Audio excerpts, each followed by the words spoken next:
Welcome to this explainer edition of the Meadow City Weekly Review. I'm your host, and today we're jumping straight into an objective, comprehensive rundown of the most pressing news across Las Vegas, New Mexico, and all of San Miguel County. We've got the latest reports, court filings, and environmental data, and we're breaking it all down so you have a clear, authoritative look at exactly what's happening in our region right now. Here's how today's broadcast is going to play out. First, the lead, where we'll focus on the Frijoles Fire. Then we'll move into our community briefs, covering local crime and municipal infrastructure. Finally, we'll wrap things up with the outlook, taking a look ahead at regional weather and the courts. Part 1, the lead, the Frijoles Fire.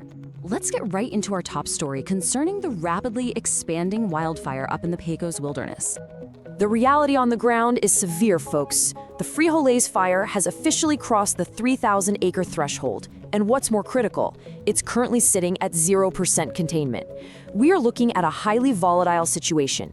It's in a remote location, a couple of miles away from any main roads, and that isolation is presenting some massive challenges for the crews trying to battle this blaze. The aggressive, rapid expansion of this fire is really the main story here. It started with a lightning strike on Tuesday. By Saturday, it had reached a 500-acre footprint. But then, by Monday, it completely exploded past 3,300 acres. That level of growth is making things incredibly tough for the 101 firefighters currently out there on the ground. They're dealing with exceptionally dry conditions, high heat, and extremely rugged, hard-to-access terrain. Because of all that heavy smoke drifting across San Miguel County and down the I-25 corridor, New Mexico state health officials have issued a health warning, specifically instituting the 5-3-1 visibility rule.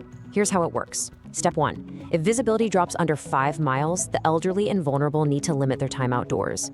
Step 2. If it drops under 3 miles, high-risk individuals must stay inside completely. And Step 3. If visibility is under 1 mile, everyone needs to remain indoors. It's a highly practical rule of thumb tool to gauge your personal health risk, literally just by looking out your window. Moving on to Part 2, Community Briefs, Local Crime. We're pivoting to some objective updates straight from the district court and local law enforcement. Our first update from the courts is the opening of the district court murder trial for 26-year-old Jesse James Blanco of Wagon Mound. This proceeding officially opened on Monday. Blanco is facing 3 felony counts of homicide by vehicle, along with a charge of aggravated DWI. This all stems from a tragic, fatal crash back in July 2022 near Wagon Mound Elementary School. That collision claimed the lives of 3 victims, 42-year-old Irene Romero, 9-year-old Daniela Lopez, and 4-year-old Annalise Romero. We'll continue reporting on these proceedings neutrally and impartially as the trial makes its way through the district court. In a separate law enforcement update, newly filed criminal charges have just been brought against a 36-year-old Las Vegas man. These charges are tied to a child sexual abuse investigation dating back to the summer of 2019. Following a very lengthy investigation, a warrant was issued and the individual was taken into custody by the Las Vegas Police Department this week. Concluding our crime brief today, we've got an update on the enforcement of pre-trial conditions. Felony escape charges have been filed against a suspect who is currently awaiting trial on drug trafficking charges. The accusation here is that the individual violated the explicit terms of his court-ordered house arrest, not once, but on 2 separate occasions, which is exactly what prompted these new felony filings. Let's turn to Part 3, Community Briefs, Municipal Infrastructure. We're shifting our focus away from the courts to look at the city's proactive response to environmental recovery following our historic wildfires. Serious long-term planning is officially underway. The City of Las Vegas has adopted a massive 25-year flood mitigation and water management strategy. It targets both our immediate risks and our long-term goals. The immediate, absolutely crucial need is mitigating post-fire runoff and severe flooding coming off those burn scars up in the Galenas watershed. But the long-term goal? It's highly proactive. The city plans to actually harvest that floodwater to rebuild the local urban forest and restore green spaces across the municipality. It's essentially a strategy designed to take a major environmental threat and flip it into a long-term community asset. Community involvement is a huge piece of this recovery puzzle too. Free community eco-restoration workshops have been scheduled out along Manuelitas Creek.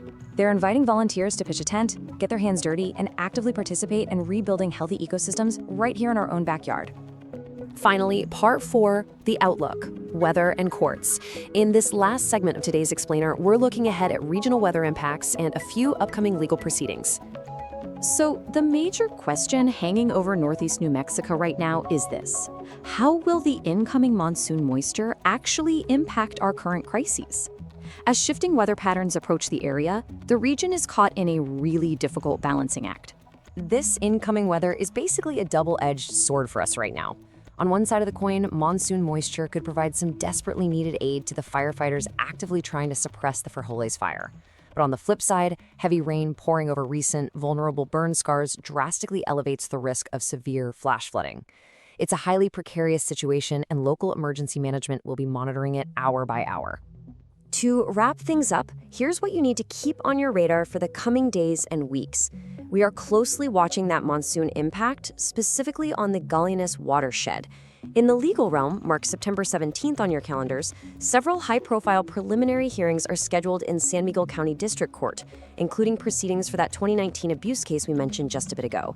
And lastly, residents should stay very alert for ongoing municipal updates regarding the city's Stage 3 water restrictions. Thanks for joining this explainer edition of the Meadow City Weekly Review. We've covered a ton of ground today, from active, uncontained crises in the Pecos wilderness to decades-long plans for our urban forests. I'm going to leave you with a final thought to mull over. As we navigate this era of extreme weather and post-fire recovery, how will these incredibly ambitious new infrastructure and water management plans ultimately shape the future of our county? Something to think about. Stay safe, stay informed, and we'll see you for the next breakdown.